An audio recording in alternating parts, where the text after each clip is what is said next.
Warning, the podcast you're about to hear has a unique conservative perspective and may be politically incorrect, containing some controversy in its message.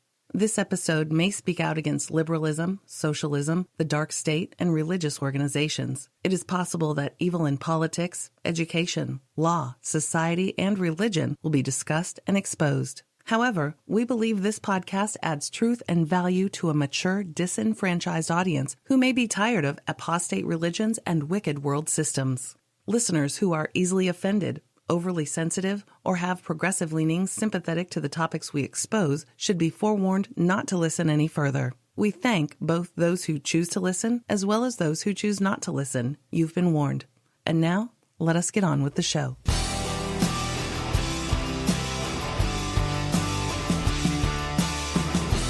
Mr. Bow, Mr. Bow, Mr. Bow. Mr. Bow. Are we on? We're on Freedom Friday. Well, hello to you too.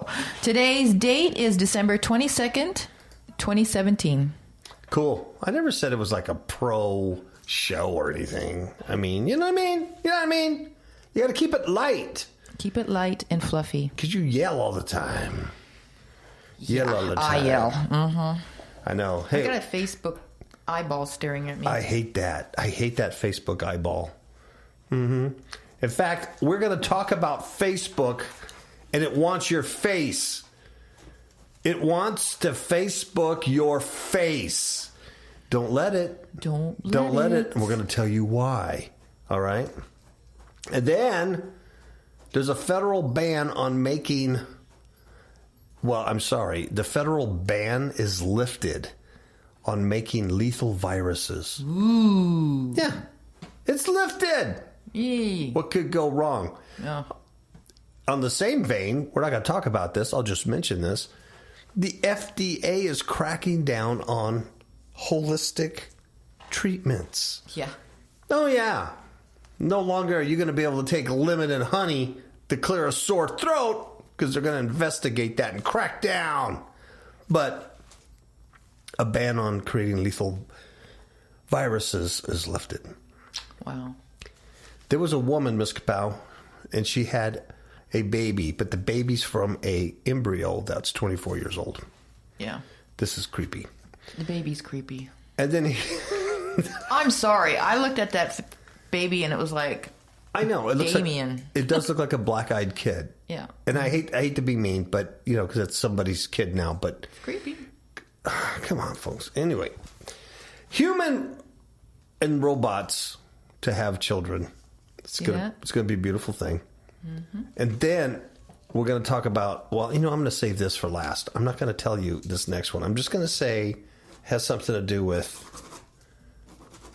transgenderism. Well, let's just say it's a family showpiece.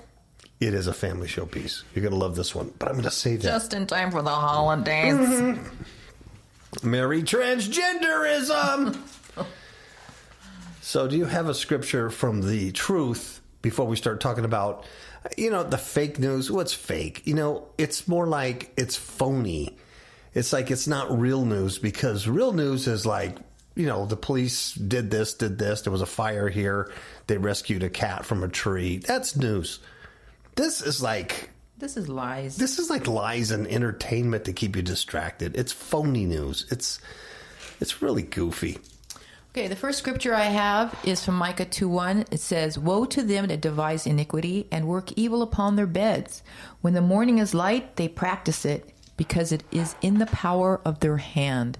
Then Proverbs 6:12-15 says, "A naughty person, a wicked man, walks with a forward mouth. Naughty. He winks with his eyes, he speaks with his feet, he teaches with his fingers. Forwardness is in his heart, and he devises mischief continually. He soweth discord. Therefore shall his calamity come suddenly, and suddenly shall he be broken without remedy." And the last scripture, 97:10, says, "Ye that love the Lord hate evil. He preserves the souls of his saints, and he delivers them out of the hand of the wicked." I like that one that says, it's naughty. Mm-hmm. It's just naughty. Facebook wants your face. Don't let them have it. Don't do it. I'm telling you, and you know this, the spying is out of control. Oh. It really is. It's just crazy. The information they want. I went to the gas station today, Miss Kapow. Chevron, by the way. Don't like Chevron. Me neither. They're expensive. And so it used to be a little independent gas station, smaller one, and Chevron bought them out. So they put these new pumps in there, right? And it's one of these pumps that give you they advertise to you while you're getting gas. Like, get Chevron Techron to clean your jet. It's like, I don't want to listen. I don't want to watch TV while I'm putting gas. Leave me alone. But anyway, you put your card in, and they go through all these hoops and stuff. But they want you to put your loyalty reward number in from Vaughn's or Albertsons or whatever. You know that stuff. But they want your phone number. It's all linked to your phone number. And it says if you go inside to pay cash or whatever for the gas to the cashier, give them your phone number. Yeah. They all want your phone number. And I'm going to tell you something, folks. Your email online, that's like your social security number. Well, it's kind of more like your driver's license number now. That's what you're tracked to. And if they can put your email with your credit card, they got a pretty good profile on you. When I say they, I'm talking about merchants and marketers, but I'm also talking about hackers and criminals and stuff. So it's really, your privacy is nada, and you the only thing you can do is blur it. And I'll teach you how. But Facebook here wants your face. Yeah. And it's sinister. It always rolls out like, hey, this is a free tool. This is cool. It'll help you do this, do that. And they always roll this stuff out like that. Mm-hmm. Yeah, then there's a whole different intent for them. And nothing's free. No. Facebook, what's free? That's a big red flag for me. If there's anything that says, oh, this is free, yeah, it's cost you somewhere down the line. Yes, they're giving you this technology and the ability to do this stuff for your information. They want your information a lot. I'm always getting bugged to update my profile because on my personal page, it's Kapow Radio Show. No picture, no nothing, blah, blah, blah. And so they're always like, update your profile. What more about, that's all I'm giving you. Mm-hmm. But they're constantly bugging you. And then if you have a business page, and I run a couple of them, they really want, that tied into your personal stuff. It's amazing what they want to know. But they just got, Facebook got one step closer to becoming really the literal embodiment of its name, Facebook. So they're rolling out a new facial recognition feature. So you put this together with your iPhone, your Apple phone. First it's the fingerprint to unlock it. Mm-hmm. And I'll admit, I did that because it was so easy. Rather than typing in a 6-digit passcode all the time, just to unlock your phone with your thumb. Not only my right thumb, but my left thumb. So, and my reasoning was, heck, I was in law enforcement. I've been fingerprinted a million times. They know who I am, fingerprinted. So what if they have my fingerprint? But really, that's bad thinking. And what I know now, I wouldn't have done that. Mm-hmm. Even though I have been fingerprinted in the FBI database. But it doesn't mean that I have to give that information to Apple. Right. And I shouldn't have done that, but I did. Miss Kapow didn't. Mm-mm. She still types in her 6-digit number like a grandma. Well, let's say it's 2, 3, was it 4? And I just quickly open it with my thumb because I'm cool and hip. And when they come to get me, they're going to know exactly who I am.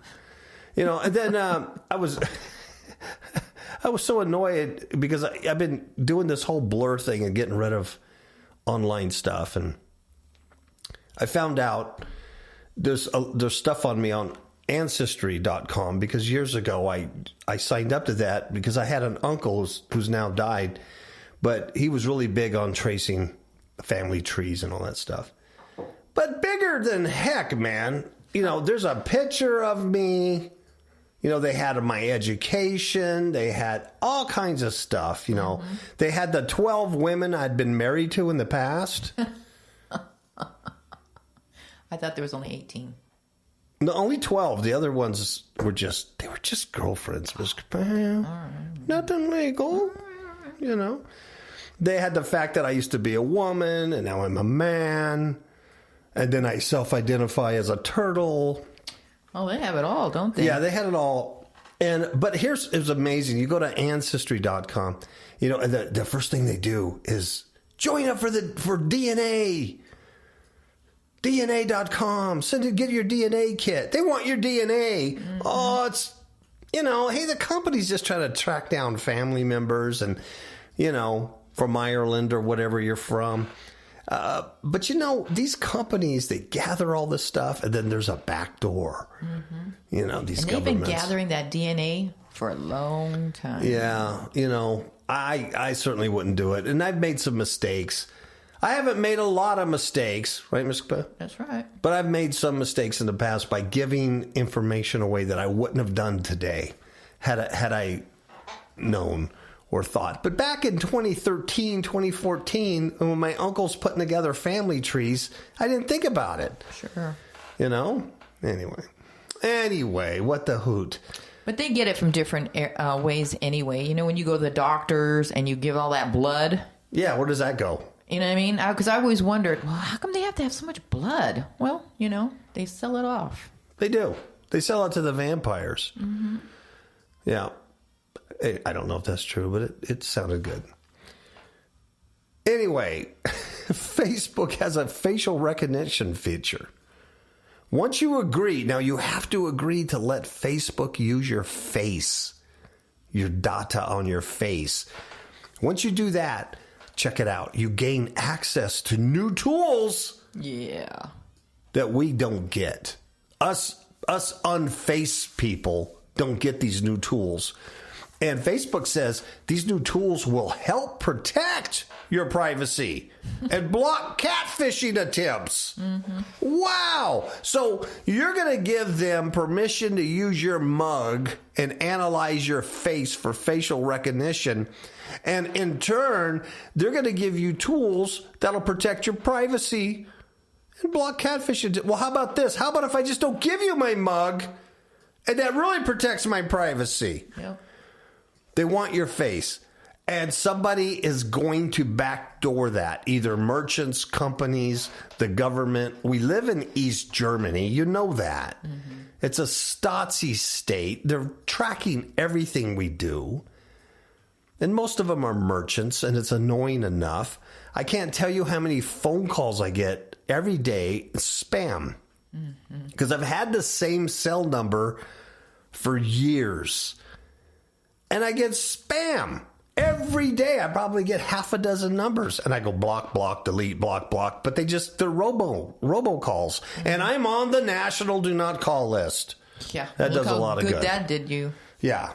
And it's taken me months to get rid of spam emails, to unsubscribe to all these knuckleheads. You know, but I have tricks now that I don't do. I don't get spammed. So Facebook says these new features will soon be available to users who turn face recognition on, and it's with a simple on-off switch, folks. Simple. They make it easy for you. It's so simple. Number 1, Facebook will alert you when photos of you are uploaded. See, even if you haven't been tagged in them, they'll alert you, hey, your mug's been uploaded. And this happens even if you aren't friends with the person who uploaded the photo. So as long as you're included the audience group specified by the uploader's privacy settings. They'll notify you. Oh, that's great. So giving them your face will really help you protect your face from other people. Number 2, Facebook will alert you if your face is included in a profile picture. There you have it. So if you're doing a phony Facebook page or something and you want to use my mug, it ain't going to happen, brother. Yeah. You know. Because we're protected. Yeah, they'll notify me, hey, someone's using your mug. Hey, that ain't cool. So this update is aimed squarely at preventing catfishing and revenge porn style attacks. I don't think you and I need to worry about that, but some people do. You never know, though. You never know. This is where someone creates a fake profile using intimate photos of a person without their consent. And then number 3, finally, this is a good one. I love this one. Visually impaired users. They can't see, right? They're blind as a bat. Can now hear aloud who's tagged in photos alongside them. So if you're blind as a bat and you give Facebook permission to use your blind as a bat mug, then you can hear a little audible thing that says, "You're standing next to Joe at the Mandalay Casino Hotel and Resort." Come on. Is this the stupidest thing? The catch, of course, is that you'll have to authorize Facebook to access, store, and then match your face data with uploads across the site. Oh, this is free. And we need this. Why? Yes. Why do you need to protect you, Ms. Kapow? It's for your protection. Now, some of the privacy experts like myself balk. They balk at the idea of giving face data. That's because you guys are closed-minded. Yeah. Oh, come on. Yeah. But the social media company has recently moved to further incorporate images of users into their security measures. Did you know that throughout this last year, that Facebook users have reported being asked by the site for selfies? Did you know that? No. The site itself has asked a user for a selfie in order to verify their accounts. See, now that's creepy to me. Yes. I'm sorry. I don't like that. No. And they do this because their accounts may have had suspicious activity, and that was detected. So I had suspicious activity to go, "We don't know who you really are. Could you upload a selfie of yourself?" Mm-hmm. Oh, folks. Yeah. Hello. Last month, Facebook piloted a program in Australia. It would essentially block uploads of revenge porn provided you send the images to Facebook first. Sneaky. Here's my naked self. Okay? So if you see my naked self anywhere else, let me know. So to be clear, Facebook has set up new privacy and security schemes that will guzzle up even more face data. The company should scale up its transparency efforts and be even more forthcoming, particularly if this is being done to protect people from having their photos abused, as they claim. So anyway, yeah, they're going for it. I think it's very weird. There's a man named Adam Harvey. He's a counter surveillance expert, infamous for his anti-recognition makeup. And he spoke to Gizmodo back in October about this very thing and about Facebook's push to integrate the face data. And here's what he said. He said, "When any information is co-opted for security purposes, it becomes less secure to share." Oh, that just makes too much sense. For example, sharing your mother's maiden name online would not be a good idea. That's what Ancestry.com does. They have all that stuff, by the way. Yeah. They have mother's maiden name. See, that stuff never really appealed to me, and I never did like that either. No. Well, that's because you're not looking for dead relatives that you can pray into heaven. Yeah. Oh, man. He says, for example, sharing the mother's maiden name. Likewise, Facebook's proposed facial recognition product would make sharing your face online a security issue, even more so than it already is. That just makes sense. Mm-hmm. That just makes sense. You know, they already use shadow profiles. They already use algorithmic black boxes as part of its money-making strategies. Mm-hmm. Sometimes they use it in conjunction with the po-po. Yeah. Scary. Don't do it. Don't do it. You know, even there might be a point where you go, hey, I can no longer be in social media. I no longer can do this. There might be a point where we as Kapow show say we can't do this no more. I can't operate like this. And that's going to be fine if that day comes. Mm-hmm. You're just going to have to shut it down. But it's a lot better than this world's not going in the right place. If you're gonna be here for any length of time, it's not going in the right place. No, that's for sure. That's for sure, Ms. Kapow. That's for sure. Now, what do you think about this federal ban on lethal viruses being lifted? Oh. It's crazy. Last Tuesday, they ended a moratorium. This is the feds, USA, by the way. They ended a moratorium imposed 3 years ago on funding research that alters germs to make them more lethal. This sounds like something out of a sci-fi film. Yeah. This is the New York Times. This isn't like The Sun. You know, this is the New York Times. Now, such work can proceed, said Dr. Francis S. Collins. He's the head of the National Institutes of Health. But only if a scientific panel decides that the benefits justify the risks. Of course. Mm-hmm. And some scientists are eager to pursue these studies. Can you imagine that? Yeah. You know why? Because they want to study how a bird flu could mutate to more easily infect humans, or it could yield clues to making a better vaccine. Oh, of course. Yeah. And give them your face so they can shoot it with vaccines.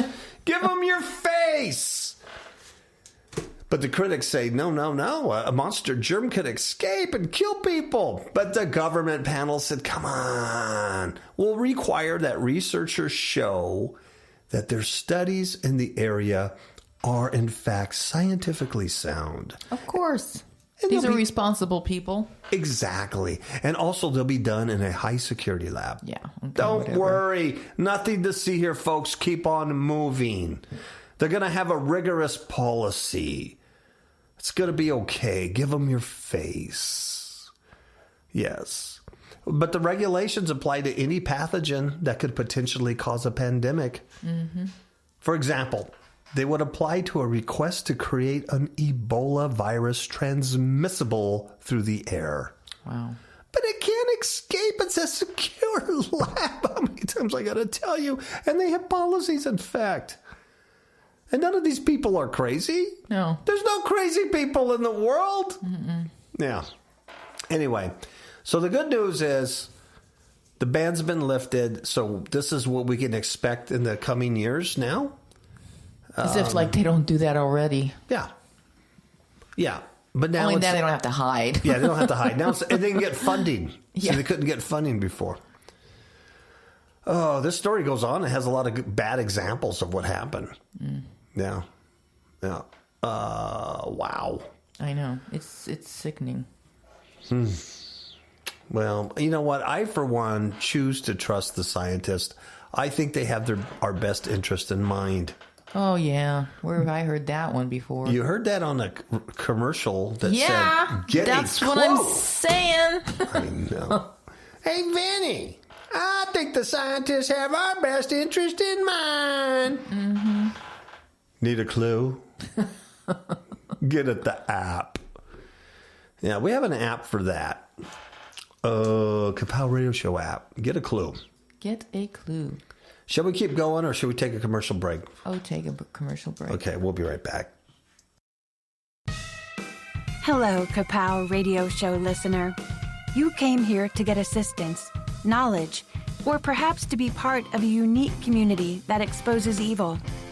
We thank you for your compassionate and strong prayers through the years.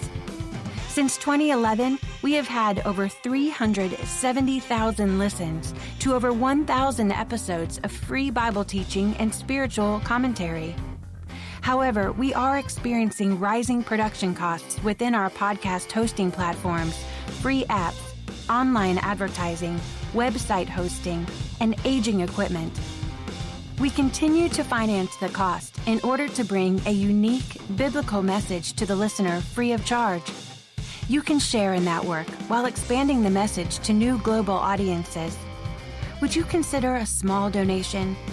Share because the world has become much darker and needs to hear truth. It only takes a minute by going to the desktop sites of kapowradioshow.com or fifthhookmedia.com and clicking the donate button.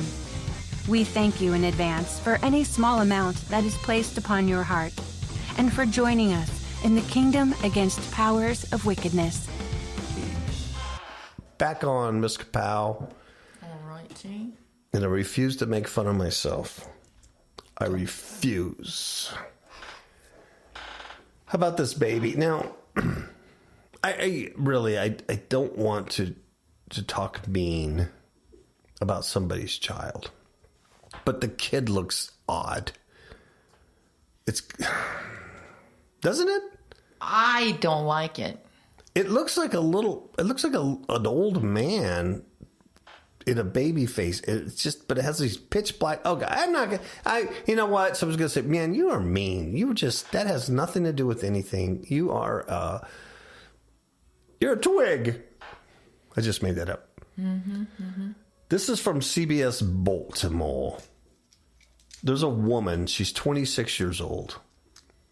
But she has a baby born from a record-breaking 24-year-old frozen embryo. Hey, dude, this might as well be Jurassic Park. Oh, yeah. Maybe it's a Neanderthal. Was there anybody alive 24 years ago? Anybody out there? A Tennessee couple. Don't say it, Miss Kapow. I know what you're thinking. They've welcomed baby girl who grew from the longest frozen embryo to ever result in a birth. Number one, I don't believe this. I'm suspicious. Yeah, I know. I don't believe it either. They had a baby. Prior to being transferred into Tina's uterus, Tina's tiny uterus, at the National Embryo Donation Center in Knoxville. Knoxville, Tennessee. Yes.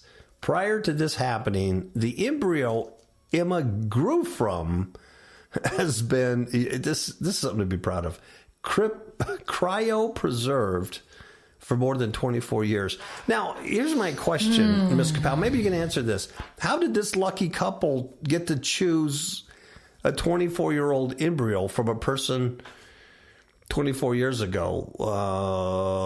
That is a good question. That donated this. I mean, it's going to, there wasn't anything more current? You didn't have something maybe 6 months ago or something? Mm-hmm. I'm just saying, would they get a free thing? It almost sounds like that. They had a coupon? You know what I'm saying? Yeah. It's like, do this and everything will be paid for. Yada, yada, yada. Yeah, and we could do stories and put it in the medical journals. Mm-hmm. She'll be famous. And it's her name, Emma, which is kind of interesting, means universal. Oh, universal. You know what I mean? Yeah, I know what you mean. Yeah. Well, this is the longest world record for the longest holder of a frozen embryo to result in birth. So it says this center, this National Embryo Donation Center, has helped to produce more pregnancies through embryo adoption, nearly 700. That's not a lot, really, than any other organization or clinic. That really isn't a lot. I don't know how long they've been around. But anyway, well, since 1992, because that's when Emma was frozen. Mm-hmm. And guess how old Tina was, the mother? A year and a half. She was only a year and a half old. Something must have been made with her mother. What if it was her mother who actually froze and she just had her sister? That could be. Oh, wow. That could be. Why not? But anyway, so they used an old early cryopreservation technique of this is delicious. They slow froze on day one of the development at the pro-nuclear stage. And that resulted in 100% survival of the embryos with a 100% continued proper development to the day 3 embryo stage, whatever that means. And that's what they did. And so they're happy. Now, I just don't know why did they wait 24 years and then use it now to put it in this lady? I don't know. It just sounds weird. Well, I'm sure it has a lot to do with the, robots. Yeah, that and the Cairo, those people that died. Yeah, so freeze their heads. Yeah. Yeah. And see if it, they can sustain life or something. Yeah. I think Walt Disney froze his head, didn't he? Mm-hmm. Can you imagine that? No. Coming back 100 years later on another body. Hey! Talk about brain freeze. Yeah. Yeah. Hey, what happened to my company? Where's my money? How come? Yeah. Things are different now, Walt. Yeah. I like that brain freeze. Get it? I like it. Uh-huh. Okay, now here really is stupid news. This is the Daily Star. They have the best weird news out there now. But it's like true, but it's stupid. I know. I post their stuff because it's just so stupid. This is an exclusive from the Star, folks. So you're not going to get this anywhere else. Don't be going anywhere else. Robots and humans can, that's in capital letters, can, C-A-N, make babies, creating a new hybrid species. Great. I just think that's so sweet. I want to cry. I mean, you can have babies, 24-year-old embryos. You can now have hybrid species with robots. I can only see a bright future. So now it's no more longer a machine. It's a person. Of course. You know what I mean? Yeah. With rights and... This is the stupidest. These things have more rights than an embryo or fetus. Yeah. Well, they say that humans and robots can make babies together using genetic engineering to create a new hybrid species from skin cells. And this is believed by a leading AI expert who will announce this in a groundbreaking speech. And I can't wait. I cannot wait to hear this.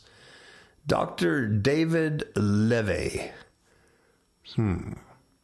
He's a world-leading artificial intelligence researcher. Just ask him, he will tell you.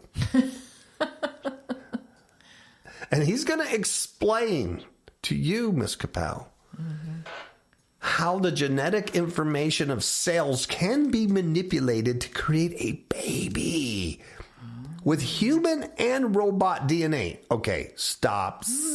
Well, see, that's just it. I wouldn't want my kids to be manipulated in that way.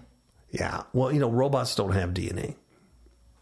Human does. So it's already kind of fallen apart, but let's go with it.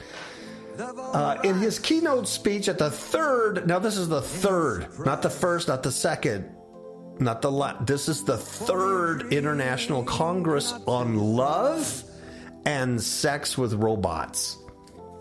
Dr. David Levy, that's where he's going as a professional, learned doctor of whatever he is. He's going to the International Congress on Love and Sex with Robots.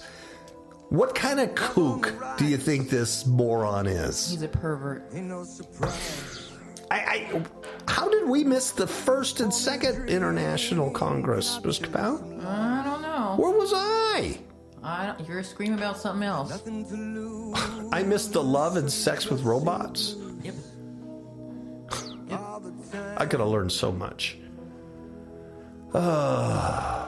Speaking at the conference in London, this is just the other day. This is last Wednesday. Dr. Levi, or Livy, he's going to explain how advancements in cell biology and biorobotics have led to his extraordinary conclusion. This guy's a nut. You think? Ahead of his speech, the Daily Star Online, so it's got to be true, can exclusively reveal extracts of his radical research paper called Dun Dun Dun Dun. Can robots and babies make humans together? That's what it says. Can robots and babies make humans together? I would think it would be titled Can Robots and Humans Make Babies Together, but no. I'm not a doctor. I don't have a PhD in robotics, sex, and love. I just don't have that. I was busy working for a living. I don't know. But Dr. Levy, he's also an author. Of course. Guess what the name of his book is? Just guess, Ms. Quebec. What's the name of his book? What is his name of the book? Love and Sex with Robots. No kidding. Yeah. That's very original. I have a feeling that this conference, this international conference that's put on about love and sex with robots, is Dr. Levy's own creation. Because he wrote a book with the same title. Well, it explained those pictures of these women, robots. Yeah. Well, Dr. Levy's the only one in attendance here, folks. You know that. No one else is going to this. So he's the author of Love and Sex with Robots, and he's going to argue that it is possible, dang it, for human and robots to make babies, given recent progress in stem cell research and artificial chromosomes. This sounds really disgusting. I think, like I said, it's the Star. I think he's just nuts. His speech is going to draw heavily on research in the fields of stem cells, bio-nanotechnology, and robot genetics. Really? Can robots have genetics? They don't have the... It's a... See, this is as confusing and frustrating as when you're talking about transgenderism and all those people that want to identify as anything but what they are. Isn't it just mass confusion? Who's the author of confusion? Satan. Yeah, this is satanic. This comes right from the Horned One. And who knows? Here's another guy. There's researchers at the Ohio State University, Wexner Medical Center, and they've developed nanotechnology-based chip. It can successfully inject genetic code into skin cells. Well, that's for humans, right? That's scary enough on its own. But he's saying that scientists will be able to use this chip process called tissue nanotransfection. TNT. Yes. And that's not good. Yeah, I think that's on purpose, right? Let's put some TNT in your face with Facebook. Give us your face. And so this tissue nanotransfection, it will allow the genetic code of a robot. Robots don't have a genetic code, damn it. How many times I gotta tell you? They're not real. They don't have DNA. They don't have genes, you moron. I want to kill these people. I want to kill them so bad. I want to just kill them. The genetic code of a robot can be passed on to its offspring along with human genetic code. Oh, God. These are mad scientists or mad... Oh, yeah. These doctors or what do you want to call them? They should have dated when they were teenagers, man. I'm telling you. They should have gone out with real women. My Lord. This genetic code can be injected into skin cells. They're capable of being turned into embryos and sperm. Did you know that? And they will render sexual intercourse in IVF redundant. Wow. So there's a real possibility, this guy says, that the robots of the future manipulating human skin cells to create human sperm and human eggs, and from them using the discovery of TNT as a basis, creating an entire human baby whose embryo can be nurtured and carried through pregnancy by a mother surrogate. And he believes this is how it's possible within the foreseeable future for humans and robots to make babies together. Oh, for the love pizza. And yeah, That's Gucci. Oh. yeah. So this, I don't think this is anything to lose sleep over. I think this guy is totally insane. And Dr. Levy is speaking at the 3rd International Congress on Love and Sex and Robots on December 20th. And this book that he wrote is called Love and Sex and Robots. This is his conference. This is his thing. He probably wrote this article. He's the only one there, and a guy named Marv.